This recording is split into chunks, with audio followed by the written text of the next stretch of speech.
It's finally here. After years of waiting, we can finally play this game. How does it feel? How does it hold up? Is it overhyped? Does it meet the hype? Does it exceed the hype? Here are my first impressions of the game. First of all, I noticed that the movement feels a little bit more stiff than the previous games.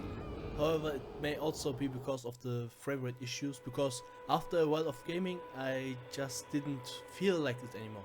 What I mean is, it didn't feel as stiff. I don't know if it is because I enhanced the performance of my PC, or if I just got used to it.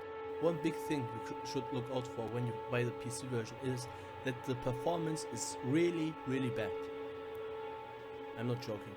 It's unacceptable that to even make it run mostly smooth, you need to do some extra steps. The reason why I made my early impression so late is because I spent 2 days just trying to fix the damn PC port that my game runs mostly smooth right now. Occasional stutters are still a thing. However, this should not be the case at all. The game should be running instantly when you buy it. And that is why I recommend you buy the console version, because at least there you can play the game how the developers envision you to play it. On the PC version, sadly, to have a mostly smooth experience, you need to follow guides on YouTube, on Google, and at least have a little bit of PC knowledge to actually make it possible. And that should not be required nor expected from the consumers themselves. But I'm going to stop with the performance issues here, because the PC version will most likely get a patch. They already addressed it, they are already working on it, and I trust them that they will actually fix the port issues. So I don't really want to take points out of that, because if you have a console, then you should play it on console. So, how does the game play? It feels amazing. After I got rid of the frame rate issues, I didn't feel as heavy as I did in the beginning. And the new movement, the jump, it doesn't feel as smooth as Sekiro. However, that's to be expected. You are not a ninja in this game. You are a warrior, first and foremost. Regardless of the class you choose, you are not a nimble class. You cannot choose a nimble class. There's no way for you to jump as high or as dynamically as Sekiro, and that is fine because this is a Souls-like game. However, the jump attack is extremely useful in this game. They made some changes that not only your R1/ is effective right now, but all of your attacks. There is an invisible posture bar at the enemies that you cannot see.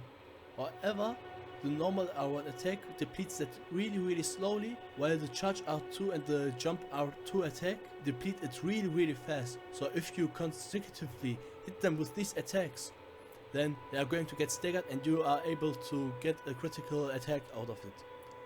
And it's really important to get it, because it makes the fights way more fun to change between R1, jump R2s, charge R2s whenever you see the situation fit, than to just run, roll, run, R1, roll, and so on. It's not as formulaic as before anymore. You have so many options, and because of that, the weapons feel way different from before. With a normal greatsword, you can roll and attack once, when you can't attack with the greatsword, well, because it's slower. And by the time you hit them, you are getting a counter attack from the enemy. While in the straight sword, you can attack and then roll again. So even though you do less damage with the straight sword, with each hit, you can hit them more often, which is actually so awesome. Because the charge R2 attacks are still a priority, so you are going to hit them with these attacks while not neglecting any other. Combat feels great. Exploration, after you get the horse, it's unbelievable how good it is. At first it may not click with you. However, once you are in the rhythm, you actually just can't stop. This video recording is just 1.5 hours long. However, I played this game for over 10 hours and I didn't get to the first boss yet. That should tell you something. It feels like the more I play of the game, the more I explore, the more I find, the more abilities I get, the better the game gets. And I'm just in the first overworld. I explored, I think, maybe everything I can before going to the first dungeon. I may still have missed a lot of things, and I'm actually really excited to find out how much I actually missed in the overworld, because I feel like I explored everything. However, I am positive that I missed a lot of things. I'm only 10 hours in and I didn't get to the first boss. I explored everything I think I could in the first overworld. Now I'm ready to go to the first dungeon. And I wasn't even bored. The game was so fun. Everywhere you go there is at least something. There are so many dynamic events.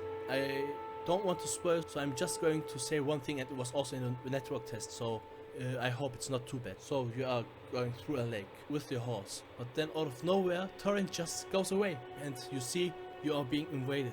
You fight, he is tough, but then you are invaded again, but this time the second invader talks to the first invader and attacks him. So it's 2 against 1. This was such an amazing experience for me, because I didn't expect anything to get by just exploring, and that was not even the rest. It's unreal. All in all, my first impressions were just supposed to be 1 hour long. I played 10 hours before making this video. That should tell you enough of if you should buy this game or not. If you are a Souls fan, even if you don't like open worlds, give this game a chance, and don't just think that exploring is everything, because the dungeons itself are also really good. I did 1 dungeon and it was optional. I think it was optional at least. However, the dungeon was just so fun. The jump mechanic just gives the level such a depth that was not there before. And I think this dungeon was even a simple one, because if you rush through it, you get through it in like 5 to 10 minutes. But if you explore it, you are done in a half an hour. That just shows how much depth they put into the game. And I'm just so excited to find out how speedrunners will handle this game in a month or 2.